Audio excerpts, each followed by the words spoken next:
Gilles Parent, bonjour. Bonjour. Vous êtes agent immobilier, expert immobilier dans le 92 Sud. Oui. Alors le projet de loi Duflot prévoit l'encadrement des loyers. Est-ce que c'est une mauvaise nouvelle pour les propriétaires? Alors c'est effectivement une mauvaise nouvelle pour les propriétaires et par répercussion pour les locataires. Pour une bonne et simple raison, c'est que lorsque nous avons une réglementation restrictive vis-à-vis des propriétaires, certains décident de retirer du parc locatif leur logement.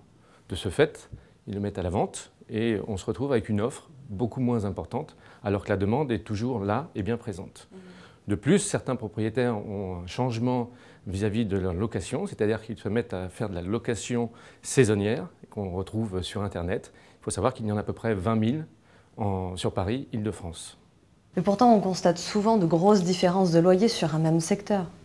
Oui, bien sûr, mais c'est tout à fait normal. En tant que professionnels, nous déterminons une valeur locative. En fait, sur une même rue, il peut y avoir par exemple 2 studios, un à 600 € et l'autre à 750 €. Le premier va être dans une résidence 1930, sans confort, sans ascenseur, et l'autre dans une résidence récente, avec balcon, avec ascenseur, avec des éléments de confort, alors que c'est au même endroit. Ça, c'est la première des choses. La deuxième des choses, il faut savoir que le prix au mètre carré varie. Notre ministre du Logement, Mme Duflot, nous dit que la valeur locative va augmenter en 10 ans de 40%. Mais elle oublie que sur Paris, par exemple, les prix ont augmenté de 300% en 10 ans. Ça veut dire quoi? Ça veut dire que le propriétaire, aujourd'hui bailleur, a une rentabilité nette de 3%.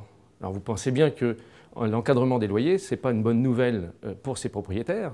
Donc effectivement, il y a des valeurs locatives différentes en fonction des éléments et aussi en fonction des prix au mètre carré, tout simplement.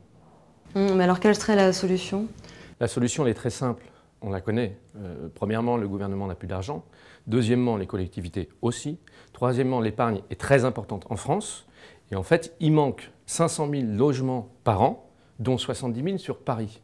Donc ce qu'il faut tout simplement, c'est motiver les propriétaires à louer leur logement et les particuliers à en acheter pour les mettre en location. Il faut arrêter de taper sur la tête des agents immobiliers, arrêter de taper sur la tête des propriétaires, parce que par répercussion, c'est les locataires qui trinquent. Très bien, merci Gilles Parent. Merci à vous.